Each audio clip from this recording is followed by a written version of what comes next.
Hello everybody, this is Incont, and today I'm going to be talking about Ares and how to play and build him. I'm going to mix it up a little bit. I'm going to try to make these videos a little better. You guys tell me how you like it. The two things that's going to be different is, first of all, I'm going to be starting by looking at this build screen, and I'm going to go over the different builds for Ares at the very start of this video and then hit into gameplay. And also, I kept a little bit of sound on in-game. Let me know in the comments if you guys like that better or if it takes over my voice and you guys have a harder time hearing me and you'd rather just mute it all the way. So, starting off with Ares, we're looking at our basic starting builds. You're going to want Watcher's Gift into Hog, into a couple wards. You can put the wards out on the map. You back up, you get your health and mana potions. Ares isn't very mana hungry, so when you back, you're probably going to want to get 4 health, 2 mana instead of 3 and 3. Depending on where you are ahead-wise, early game, you're either going to work your way into the typical Midas boots for your first item, or you're going to work yourself into Shoes of the Magi. I have Shoes of the Focus. I actually don't use them very much on Ares. A lot of people like the cooldown on Ares. Me personally, if you're gonna not go Midas boots, you might as well be going for that carry potential, in which case I get the pen boots because the chains on Ares has the highest base damage of any regular skill, I believe, in the whole game. I think the only skill that scales higher is going to use ultimate, but that's an ultimate. So the pen boots really helps you get off that early damage. So after you get off those pen boots, or Midas boots, so obviously it's going to depend. So we're going to do the Midas boots first. So say you went Midas boots early, now you're going to work your way into Sovereignty like a normal support build. Then your third item, you have a little bit of leeway. I like to go Magi's Blessing down here, but you can also work your way into Pestilent if they have healing. Or if you're feeling like you're getting a lot of assists, you can go into Hide of the Urchin to make yourself more tanky. Typically, I would recommend the Magi's Blessing because one of the things about Ares has a hard time with is securing objectives, and the Magi's Blessing will help you. If you were to go Pen Boot at the start and you're going very aggressive, I would work your way into a Mystical Mail before you head into Sovereignty, and then work your way into a Void Stone for the magical defense as well as more penetration. Plus, they all have auras, and you're going to be getting the extra ability power off of all of that. For your actives, for support, you're looking at Hog, like always, your Tier 3 Hog. Then you have a couple variations you can go. The most common on Ares would be Blink. You blink in, you ulti, you do whatever. That's most commonly what's going to happen. I do that in this game. But also you want to keep in mind that Shell of Absorption is one of the best actives in the game. And if they have a heavy burst comp, you may want to look into getting Shell of Absorption early. Alright, let's go ahead and head in. So here we're going to be having a typical support start. I'm starting at these mid harpies. I'm going to tag these mid harpies and get ready to go do the back harpy. This is the level 3 start. I commonly do this in my videos. This is the best start to do for this side if you can. So Rama's heading over to that blue buff. He's going to get that started. I'm going to get these back harpies and immediately hit 2, which is very important. Coming over here, we're just going to do the blue buff. No big deal. Nothing special here. Very typical start. So this is going to be a very interesting laning matchup for us. We have another Ares on the other team against us, as well as an Anher. Now, an Anher happens to be the best ADC counter to Ares. The reason being that if you get chained on Anher, you can knock Ares away with your 2, and it'll break the chain so you can jump away. So that's one thing that you have to keep in mind. So basically on Ares, what you want to do is you want to get your push off on the wave. When you use your flame skill on the wave, it knocks them back periodically so the minions aren't actually getting their attacks off. So it's really good lane clear for the small amount of damage that it does. So like I said, I tried to go in there and get a chain on him, and he immediately knocked me back, which broke my chains off. So I took a lot of harass there because I couldn't keep my chains on him. This is a very difficult matchup, but it's going to end up okay. So me and Rama have really good lane clear. Rama has better lane clear than Anher, but I have a hard time. I have a hard time applying pressure because the Anher can just knock me away. So I'm looking to get chains off here. I tried to get one on the Ares, missed. That's all right.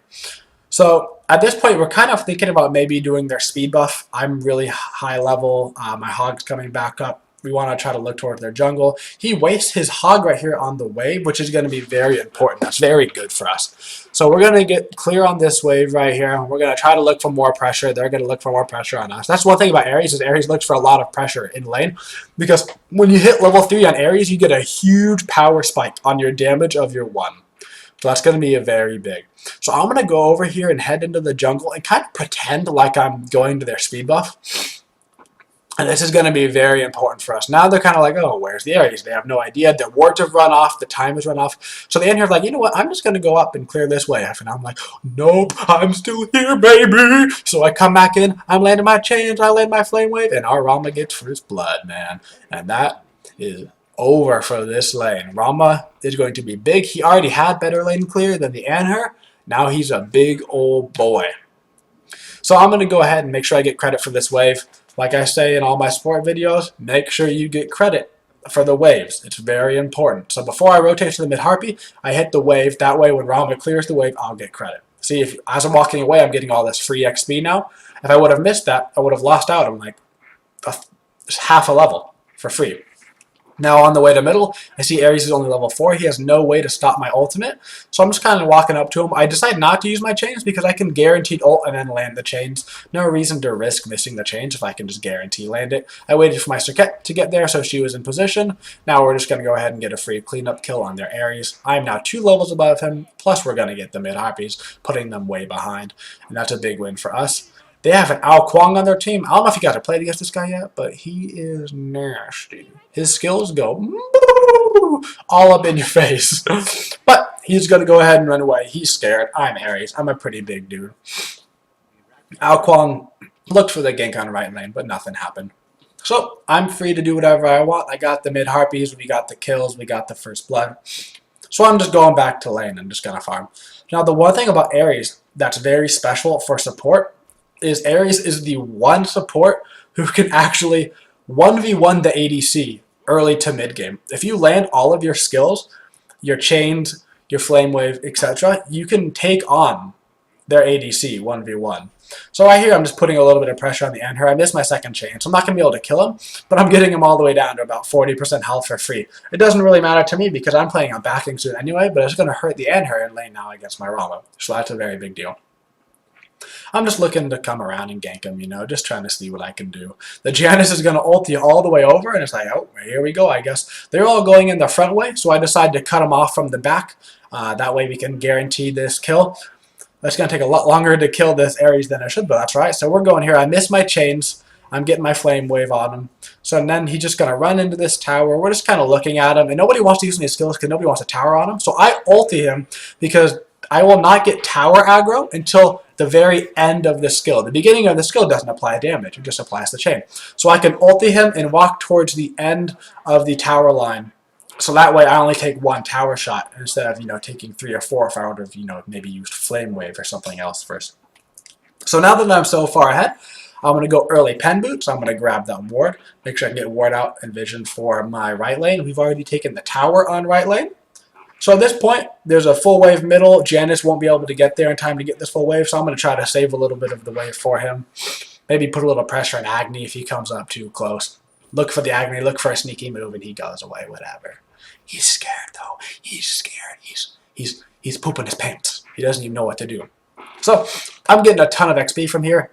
I'm almost 3 levels above the Ares right now. I see my Rama's in trouble, so I'm going to head over. I get the ward down on Gold Fury because Rama already has the deep ward, and we're going to collapse on this Ares. I know the Ares ult is down because I saw him use it on the Rama, and my chains are doing a disgusting amount of damage right now.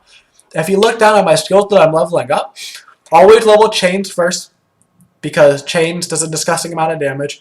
I level my flame wave second because the amount of damage you do when you have a chain ticking and your flame wave is actually insane. Once again, the Anher knocks me back, so I missed my chain. Like I said, Anher very, very good against Ares. He gets a really good ult off on us, but we're okay. We're keeping pressure on here. We're going to make sure we get that Ao Kuang. The Ao Kuang goes and destroys the Rama. The Ao Kuang runs away. Our Serket couldn't quite secure the kill. But I'm just 1v1ing Anher right now, and the amount of damage that's coming out is ridiculous. Serket comes back in to clean up, but now I'm in trouble because now there's a Quanger and an Ares. And I'm like, oh no, Ao Kuang does 1,000,000 damage. I'm in trouble. So I die here because I'm being silly. But that's alright. Our Janice has an amazing play here and just destroys the Agni. And that's nasty. So right now, I've got enough money for tier 3 hog. Gonna go ahead and pick that up. Also, I'm gonna get another ward out. I don't have enough money for a sentry ward right now, and it's still about 7 minutes, so I don't have to get a sentry ward yet. But at about that 10-minute mark, I want to make sure that I get a sentry ward out. I checked to see how everything's going on the damage scales. I've got top damage right now. Ares early game damage is really, really good, and so it's very good to be able to abuse that and get that early game damage off. That's one thing about Ares is the whole point is you kind of fall off a little bit late game and you just turn into a bead popper. So maybe you blink in and then you just use you pop everybody's bead. So maybe somebody else on your team, like the Janus portal, will work and he'll get a guaranteed 2 off. Something of that sort. Your Sir Cat can't beat out of that. That becomes your job end game. But your job early game is to apply a lot of pressure and put the other lanes behind. Because if you can put those lanes behind, it's going to make your whole team more effective going into that late game where you kind of lose your damage and become more utility based. Your chains are actually one of the best skills in the game, even end game, because even though they won't do that much damage, if you throw that on every target, you're going to be able to get a bunch of cripples off. So this Agni is just not going to be having a good day right there. I get all my chains on him pretty easy. He walks in a straight line. Plus Flame Wave, he's just going to give me some free XP and a little bit of gold. They're kind of grouping up middle right here, so we're just chilling, we're just waiting. I'm making sure nobody's coming behind us, and sure enough, there's an Anhur, so I'm looking at him. I'm getting my chains off on him. He's taking a lot of damage for his troubles. He gets his jump off to go over the wall with a good beat, and he lives right there. But now this Ares has put himself way out of position. I think about ulting right here, but I've decided we have a guaranteed kill, so I don't want to waste my ultimate right here. I'm going to keep it up for a later date. Could I have let Circuit have that kill? Maybe. Did I need to? She's Sir Cat. She'll be fine late game. I need that kill. So I know that we've killed their Ares. Their Agni's really far behind, and her had to back. So I make the Gold Fury call. We're going to go ahead and get a free Gold Fury right here. I start tanking it, and me and Rom are going to swap it back and forth to make sure that even if the Agni were to come in, the bomb shouldn't be able to kill us before we can get the Gold Fury.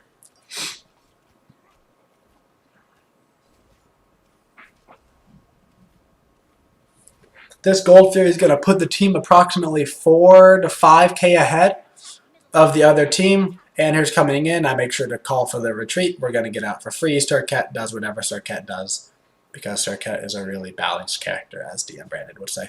At this point, it's just shy of the 10-minute mark, which means it's time to start picking up the counter wards. So I make sure to grab a sentry, plus the 2 regular wards. And I also get out my blink, so my ganks will be more effective. Because I'm 4 levels above this Ares, even Ares can turn into a second jungler. So I go around, I'm kind of doing jungle buffs, I'm kind of doing whatever I need to do. Of course, always hitting the waves in between. So I see that they're getting ganked. I throw down my sentry ward to see if they know I'm coming. They do not know I'm coming. I'm going to blink in, get my ulti off on both of them. Their Ares did a very good ult here and ultied right after me. But I'm just going to use my flame wave and get the guaranteed kill on Anhur. I didn't worry about using my chains right there to get the kill on Anhur, because if I would have missed the chain, it would have been a farther delay, and I don't know if he would have gotten his jump off compared to I can just immediately pop the flame wave, even looking the wrong direction, then turn around and get the easy kill. Always get the guaranteed kill if you can. At this point, I am huge. We're going to steal their buffs, pretty much doing whatever we want to do. I'm going to start working my way into Blink 3, as well as other aura items that are going to give me the free magical power. And that's pretty much what you want to do on Ares. You want to get that early lead, you play that early aggression, get those kills, and do some work. Alright, let's take a look at the scoreboard, shall we? Heading on into the victory screen here, we're going to see the amount of damage that Ares can really put out during the game. We're going to go ahead and look at this, and the damage is going to be over 30,000 damage. 30,000. The exact number, looking at 32,000 damage, going 15, 2, and 22 on Ares. Now, I didn't actually take the most damage this game. That was Rama, because I was so tanky that they didn't even want to focus me. So I just ran around the back lines, getting chains off, getting my flame wave off, popping their beads, and just destroying everybody. Very easy if you can get ahead early on Ares to abuse the fact that you are ahead. Thank you for tuning in to this video, guys. If you liked me having the audio on and going over the build and the start, please do let me know in the comments. I stream every day, Monday through Friday on Twitch. You can follow me there. I also have a Twitter. You can follow me there to know when I'm streaming on Twitch. Have a Twitching day, y'all.